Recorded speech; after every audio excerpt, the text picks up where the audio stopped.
Her uncle promised to help, but instead, he sold her like property, betraying everything she trusted. What happens next will shock you and change how you see family forever. Watch till the end. The day Luyanda lost her parents, the village of Kiwenga went silent. A fierce storm had swallowed their small fishing boat at dawn.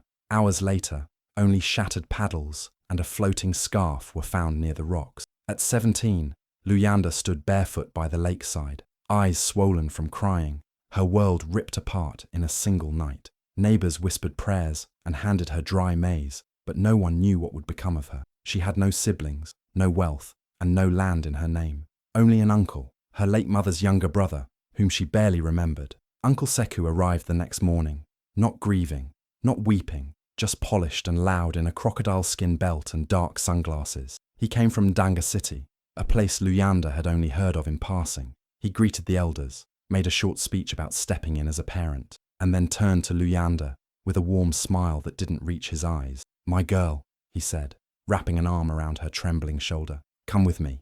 I'll take care of you." His voice was smooth, calm, rehearsed. With no choice and nowhere else to go, she packed a small bag with her mother's scarf and followed him. The village waved goodbye with heavy hearts, but no one could stop her. She sat beside him on the back of an old pickup truck, dust rising behind them as they drove away from the only home she had ever known. Luyanda didn't speak much during the long ride. Seku talked the whole way, bragging about city life, how she'd get to eat ice cream, wear fine clothes, and go to a real school with tiled floors. When they reached Ndanga, everything felt new and fast. Tall buildings, honking cars, loud music, people shouting into phones. Seku took her to his small flat in a crowded housing block. There was only one bed, one fan, and a cracked TV, but he acted like it was paradise. "For now," he said, "you rest. Soon, I'll take you to the best school in the city." For a moment, Luyanda felt hope. She believed him. She tried to believe that her pain might slowly fade here, that life might restart. She didn't know he had already made a different plan. He told everyone she was his niece. He bought her new slippers and a pink dress. But when she asked about school after 2 weeks, he changed the subject. A few days later, he told her they'd visit a friend who needed help around the house for a few days. "It'll be good for you," he said. "You'll earn a little something, and we'll save for your books." She nodded. She trusted him. What she didn't see was the envelope in his back pocket. Thick, sealed, already signed. Payment for her life. Ndanga was nothing like Kiwenga. The air smelled of hot oil and exhaust fumes, and everywhere Luyanda looked, people moved fast, chasing buses, shouting into phones, dodging bikes. Seku's apartment was tucked above a tailoring shop. It wasn't big, but it had tiled floors and a window with iron bars. For a girl who had just buried her parents, it felt like a small shelter in a storm. Seku tried to act like a father. He called her "my daughter" in front of neighbors. He bought her blue sneakers and a dress with tiny golden stars. He even gave her a small phone. "Just for emergencies," he said. At first, Luyanda believed him. He spoke like a man with a plan. "You'll study. You'll become someone. I'll send you to the best school," he repeated almost every day, tapping his golden wristwatch like a promise. She began to smile again. She kept her hair neat, helped sweep the house, and waited for the day he'd bring her uniforms and books. But as the days passed, nothing came. No school forms. No mentions of teachers or classes. Whenever she asked, Seku would change the subject. "Next week," he'd say, or "These things take time." Then he stopped answering her questions altogether. He started leaving early and returning late, sometimes smelling of beer, sometimes not at all. 3 weeks later, just as the morning light crept in, Seku knocked on her door. His voice was cheerful but rushed. "Pack your bag," he said, tossing a faded backpack on her bed. "There's a wealthy family outside the city. They need a helper for a few days. Nothing hard, just cooking and helping with the children." Luyanda looked at him, confused. "What about school?" she asked. Seku avoided her eyes. "You'll come back soon," he said too quickly. "This is just temporary. They'll even pay you. We'll use that money for your school fees. Trust me." She hesitated, heart tight. Something felt off, but his words were soft, his tone caring. She didn't want to seem ungrateful. He was all she had. So she packed her clothes, her comb, and the photo of her parents, folded into a scarf. As they rode through the city in a rusted cab, Seku whistled to the radio and made jokes, but never looked her in the eye. He dropped her off at a tall metal gate on the edge of a quiet estate. A woman with red lipstick and sharp eyes opened the gate, nodded at Sekou, and motioned Luyanda inside. Sekou patted her shoulder once, like a goodbye, then walked away without turning back. And just like that, Luyanda was left standing in a stranger's home, not knowing she had just been handed over, not for a job, but as something bought and sold. The house in Makonga Hills stood like a castle among trees. The red tiles on the roof glistened under the morning sun, and the iron gates creaked open as the old taxi slowed to a stop. 2 black SUVs rested in the driveway, their glass polished like mirrors. Luyanda's heart beat faster. For a moment, she thought maybe it was all true. Maybe the family really needed a helper. Maybe she'd return in a few days and school would finally begin. Sekou stepped out first and straightened his shirt collar. "This is Madame Aroba's house," he said, his voice flat. "Do exactly as she says." He didn't smile this time. Luyanda nodded quietly and stepped behind him. Her hands gripped her backpack tightly, unsure of what waited behind the giant door. The door swung open, and there stood a woman in her 60s. Her skin was smooth, but her eyes were sharp and cold. She wore a silky red robe too flashy for her age, and a stiff black wig that sat like a helmet on her head. She didn't greet Luyanda. She didn't smile. "She'll stay?" Madame Oroba asked, her voice dry like old paper. Sekou gave a short nod. "As agreed," he said. Then he pulled something from his pocket, a thick white envelope, already folded. Madame Oroba opened it slightly, counted with her thumb, then turned aside, as if she were dismissing a boring guest. Luyanda stood frozen. She saw the money, a lot of it. Something clicked in her chest. A fear, a confusion, a terrible realization. "Uncle," she said softly, almost begging him to explain. But he didn't even turn around. Without another word, Sekou walked back to the taxi, opened the door, and got in. No goodbye, no look back, just silence. The engine started, and within seconds, he disappeared down the hill. That was the last time she ever saw him. Luyanda turned to Madame Oroba, her legs shaking. "Please, I don't understand," she said. Madame Oroba only narrowed her eyes. "Your room is behind the kitchen. You will wake before me. You will sleep after me. No talking back, no questions." Then she turned and walked away, her slippers slapping against the tiled floor. Luyanda's backpack felt heavier than ever. Her mouth was dry. She looked around at the tall walls, the cameras above the gates, the doors that closed behind her like prison bars. She wasn't a helper. She wasn't going back home in a few days. Something inside her broke quietly, and tears burned her eyes, but she blinked them away. Her uncle had sold her, not just her time, not just her labor, but her life. Every morning before the sun rose, Luyanda woke to the sound of the wall clock ticking beside the kitchen. She slipped out of the thin blanket on the floor and grabbed the ragged broom. Her first job was to sweep and mop the marble floors, careful not to leave a single streak. If Madame Oroba spotted even one speck of dust, Luyanda wouldn't eat that day. She cooked breakfast by 6, frying eggs she wasn't allowed to taste, and slicing fruit she couldn't touch. When the 3 daughters came down, still in their silk pajamas, they complained about everything: the toast too brown, the juice too cold. After that, Luyanda scrubbed the toilets, including the one used only by guests. She washed mountains of clothes, lace gowns, wigs, underwear, without gloves.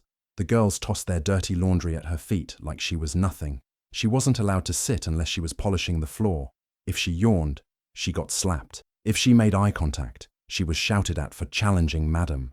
Every second in that house taught her she had no voice. Madame Oroba refused to call her Luyanda. "Your name is Ngozi now," she snapped. "That's the girl who worked before you. She knew her place. You should learn from her." But Luyanda had never seen Ngozi. Nobody explained what happened to her. Only the cook whispered one night, "She died in this house. They say she tried to run." Luyanda was given a sack dress with holes near the hem and told to wear it daily. Her hair, once braided with care, now stayed tangled. Her shoes were worn thin from pacing the tiled floors all day. She wasn't allowed to eat with the family, or even use the main bathroom. Her meals were leftovers, if there were any, and her bed was a thin mat beside the steaming kitchen wall. No one spoke to her kindly. She wasn't asked how she felt, what she dreamed, or who she missed. But in the quiet hours of the night, after the last dish was scrubbed and the last insult of the day swallowed, Luyanda would stare at the cracked ceiling and think. She remembered her parents' laughter. She remembered schoolbook. She remembered herself. Though her body bent and her feet ached, her mind refused to break. She studied how the house worked, where Madame hid her money, which doors stayed unlocked, who visited often.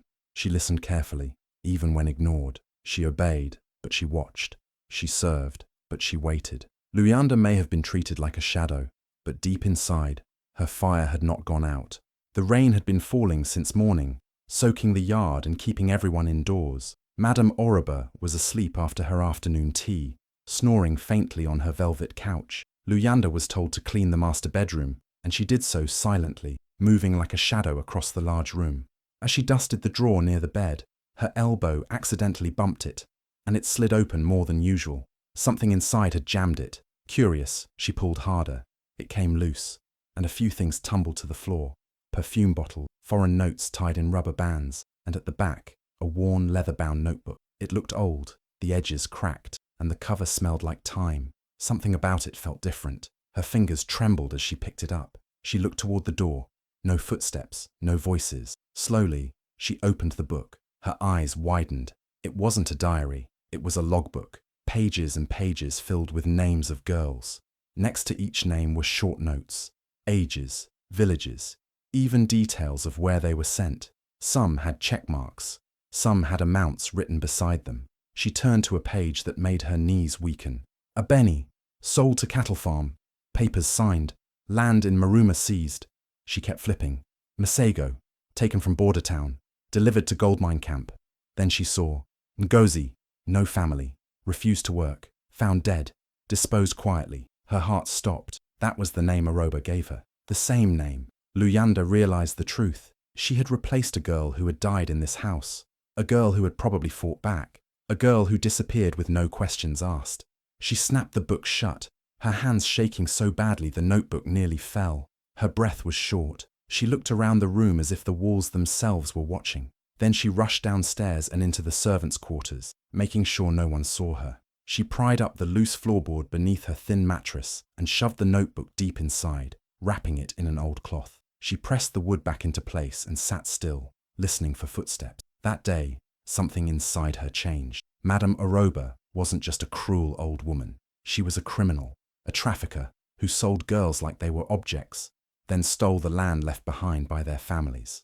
The fake kindness, the rich visitors, the envelopes passed behind closed doors. It all made sense now. Luyanda sat on the floor staring at nothing. Her chest burned, not with fear, but with clarity. This wasn't just about her anymore. There were others, some gone, some still trapped. And she had the one thing Oroba didn't know was missing, the truth, written in ink, hidden beneath her bed. The air that night was thick with heat, even though the moon hung low and pale over the walls of the Makonga mansion. Luyanda tiptoed through the back corridor, careful not to make the wooden floor creak. Her bones were tired, her feet sore, and her heart heavy. She needed just a moment, one moment to breathe something other than kitchen smoke and cruelty. She unlocked the side door and crept out to the compound, near the main gate. She sat in the shadows, wrapping her arms around her knees. That's when she heard a soft voice. "You shouldn't be out here alone," said Abasi, the night guard. He was leaning against the wall near the gate, his security jacket half unzipped, his face half lit by the flickering lamp above. He had kind, tired eyes and a chipped tooth that made his smile crooked but warm. Startled, Luyanda stood up, ready to run back. "It's okay," he said gently. "I've seen you. You don't walk like the other maids. You don't talk like them either. I know you didn't come here by choice." She froze, and just like that, everything inside her broke. She hadn't cried since her uncle vanished, but now the tears came fast. Abasi handed her his handkerchief and a bottle of water. He didn't ask questions that night. He just sat with her in silence. Over the next few weeks, whenever Madame Oroba travelled, Luyanda would sneak to the gate again. Abasi would be waiting. Sometimes he brought her leftover bread. Other times, worn-out newspapers and a pencil stub. He discovered she could read a little, but he taught her more. He showed her how to write her name neatly, how to find dates in newspapers, and how to search numbers on the small basic phone he gave her one evening. "It doesn't do much," he said, placing the tiny phone in her hand. "But it's better than nothing. Hide it well." She didn't know why he cared. Maybe he had a sister once. Maybe he'd seen too many broken girls come through this gate. But whatever the reason, his kindness made her feel human again. One night, When the stars were hidden behind clouds, Luyanda brought the notebook with her. She had wrapped it in a cloth and carried it under her dress. She handed it to Abasi without a word. He read in silence, flipping through the pages slowly. His brows furrowed deeper with each name, each transaction. When he finished, he looked up at her. "This," he said, his voice low. "This is not small. These are crimes. Serious ones. You need help, Luyanda. But not just any help. Someone powerful. Someone who cannot be bought." She nodded, because deep down, she already knew. She couldn't run. She had to fight back, and for that she needed someone who would stand with her no matter the cost. Abasi kept his promise. He told Luyanda about Council Chief Nwalo, a man everyone in the city respected and feared. They said Nwalo didn't bend for money, didn't fear threats, and didn't keep quiet. He had exposed crooked judges, arrested land thieves, and shut down fake orphanages. If there was one person who could bring down Aroba's secret empire, it was him. But reaching him wasn't easy. He was guarded, careful. So, Abasi helped Luyanda scan pages from the notebook, using the small phone he had given her. They didn't send everything, just enough to show this was real. The names of girls, the land seizures, and the dates. At the end of the message, Luyanda typed 3 words. "I need help." They sent it to Chief Nwalo's public anti-corruption hotline. No names, no return address. 2 long days passed. Nothing. Luyanda kept cleaning, cooking, and sleeping beside the kitchen door. Her hands trembled every time Madame Aroba looked her way. Did she know? Did someone talk? Then, on the 3rd day, 3 men arrived at the house. They looked like sellers, friendly faces, casual clothes, and samples of marble tiles and statues loaded in their truck. Madame Aroba, always greedy for new decorations, invited them in. They walked through the house, taking pictures quietly, asking casual questions. One of them handed Luyanda a folded note while pretending to show her a statue. She waited until she was alone to read it. "We believe you. Keep quiet. Stay strong." Her heart raced. They were here. It was real. Help had come. Finally. 3 nights later, the house was decorated with flowers and loud music. Madame Aroba's oldest daughter was pretending to get married to the son of a businessman, a fake ceremony for show, to impress rich guests and boost her image. Right in the middle of the party, just before the bride walked out, plainclothes officers entered. The music stopped, guests froze, and in seconds, Madame Aroba was surrounded. "You're under arrest," one officer said, holding up a badge. "For what?" she screamed, struggling in her heels. "This is my daughter's wedding." But they didn't care. They cuffed her hands as she cursed and kicked. Luyanda watched from the hallway, her heart pounding. It felt like a bad dream, but it was real. The monster was falling, and she wasn't the only one. As Madame Aroba was dragged out, more officers moved toward the guests. Some were crooked land buyers, others were fake agents who had signed illegal documents. Even the so-called groom's father was handcuffed. The wedding turned into a raid. Luyanda didn't smile. Not yet.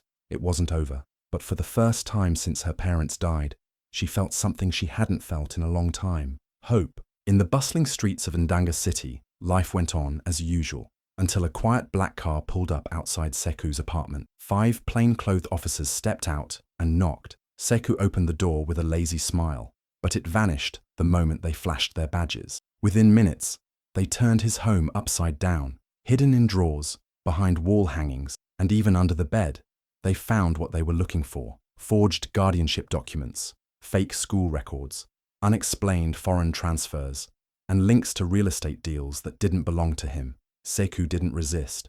He was too shocked. He had no idea where the blow had come from. As they marched him out, his neighbors gathered, whispering and filming with their phones. Some gasped, others just watched in silence. The man who once walked proudly, calling Luyanda his daughter, now couldn't even meet anyone's eyes. His betrayal was now public. News spread fast. That night, every TV station in the country aired a live press conference. At the center of it stood Council Chief Nwalo. Calm, firm and focused, he addressed the nation. "A major trafficking network has been uncovered," he said. 1 notebook, 27 girls, 27 stolen futures. He held up the leather notebook like it was a trophy and turned the pages for the cameras. Names of girls, their fake guardians, the lands taken from them. He didn't mention Luyanda's name at first, but when a reporter asked, "Who started all this?" he paused, then said clearly, "One girl, Luyanda Kisoba, a survivor, a fighter, Social media exploded. Her name was everywhere. The girl who sparked the storm, Luyanda the Brave. One girl, one book, one revolution. She didn't speak in front of cameras. She didn't appear in interviews. She stayed quiet, hidden away for her safety. But her story was louder than anything she could say. The government moved fast. A special court ordered that every land title connected to the syndicate be frozen. Investigators went village by village, finding relatives and returning lands to the true heirs. Some people cried, some danced. In the village of Kisoba, an old neighbor wept on TV saying her father would be proud. She brought justice. Sekou and Madame Oroba faced trial along with others from the ring. Their lawyers tried to deny everything, but the notebook, the bank records and dozens of witness statements left no room to escape. And while the world spoke her name, Luyanda said nothing. She chose to heal in silence, to stay away from flashing cameras and noisy praise. But in every home, every village, and every school, her story was told. The girl who was once treated like a ghost became a symbol of truth, strength, and silent revenge.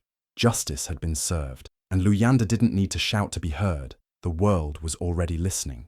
Luyanda's life changed completely after the trial. The court placed her under protective custody, a safe place where no one could harm her again. The cold floor mat where she once slept in Madame Aroba's house was a distant nightmare. Now she had a real bed, a room filled with books, and a future that felt alive for the first time. The fear that once weighed down her every breath began to lift. With Chief Nwalo's help, she was given a scholarship to study land law and child rights at Ndanga University. She chose this path carefully. If I can learn the rules, she said quietly, I can fight for those like me, those still trapped in silence. Every day, she pored over her books with determination, her mind sharper than ever. She wanted to be the kind of woman who could protect others from the darkness she had endured. At her first press conference, the cameras focused on her young face. She wore the same shoes Sekou had bought her on the first day in Ndanga, the very shoes that marked the beginning of her nightmare. But this time, they were symbols of survival and hope. When reporters asked about her plans, she spoke clearly and with courage. I want to use my voice to change the laws, to make sure no one else suffers like I did. Abasi, the quiet night guard who had first shown her kindness, visited her often. He never said much, no grand speeches or promises, just smiles and gifts of ripe mangoes, his way of showing he cared without words. Luyanda felt a warmth in his presence she hadn't known before, like the world was no longer so cold. One afternoon, after months of visits, she finally hugged him tightly. You were the first person who saw me, she whispered, tears in her eyes. Abasi looked back at her, his eyes gentle. You were always meant to be seen, he said softly. Her story spread through the country like wildfire. Schools invited her to speak. Communities called her a hero, but she remained humble. She knew her fight was just beginning. From the floor mat of a cruel house to the halls of justice and learning, Luyanda's journey was proof that even the darkest past could lead to a bright future. Her promise to herself was clear, to stand tall for those who could not, to fight with the law as her weapon, and to never let silence hide the truth again. The girl who was once sold like property had become a powerful voice for freedom, a light shining through the shadows. 2 years passed, and justice finally sealed the fate of those who had hurt Luyanda and so many others. Madame Oroba died alone in prison, struck down by a sudden heart attack. The once feared woman who had ruled her household with cruelty was gone, but her evil left deep scars. Her 3 daughters vanished from the public eye, as if ashamed or afraid of the truth that had come crashing down on their family. Sekou, the man who pretended to be Luyanda's protector but sold her like an object, was serving 18 years in prison with no chance of parole. His neighbors whispered his name only in disgust, and no one came to visit him. The fake uncle who betrayed her was now forgotten and trapped behind cold walls, paying the price for his greed. Meanwhile, Luyanda, now a strong 19-year-old, refused to be defined by her past. She traveled from village to village across eastern Kumbata, teaching people how to protect their land rights. She showed them how to read contracts, understand legal papers, and guard themselves against the kind of lies that had stolen so much from her family and others. Her voice carried power and hope, inspiring entire communities to stand tall and fight for what was theirs. She started a foundation called Daughters Who Rise, where every girl rescued from traffickers became a volunteer, helping others escape and rebuild. The foundation grew quickly, a network of brave young women who refused to stay silent or weak. They became warriors of change, armed with knowledge and courage. One evening, during a gathering under the stars, an old village elder approached her. His eyes were full of respect as he said, "You were sold, but you turned yourself into a sword." Luyanda smiled softly, not with bitterness or anger, but with a quiet, unshakable power. She knew the truth had become her weapon, sharper and stronger than any blade. Her story was a lesson for all. Not everyone who calls you family truly loves you. Some wear masks of kindness, but hide cruel hearts. Yet, once the truth is found and spoken aloud, it becomes unstoppable. No one can bury it, no one can silence it forever. Luyanda's journey showed that even in the darkest moments, there is a chance to rise, to take back what was stolen, and fight for justice. Her name became a symbol of hope for many girls trapped in silence. She proved that courage, truth, and determination echo forever, far beyond prison walls and hidden lies. And that is the legacy she chose to leave. A world where no girl is invisible and no voice goes unheard. If Luyanda's story touched your heart, remember, there are countless girls out there still fighting in silence, trapped by lies and broken promises. Every voice raised against injustice brings hope and change. You can be part of that change by sharing this story, spreading awareness, and standing up for those who cannot yet stand for themselves. Let's honor the strength of survivors like Luyanda by never turning a blind eye to cruelty or betrayal. Together, we can help break the chains that hold so many captive. If you believe in the power of truth and justice, please like this video, share it with your friends and family, and subscribe to our channel for more inspiring stories that matter. Your support gives a voice to the voiceless and light to those living in darkness. Thank you for watching and standing with us, because every share can save a life.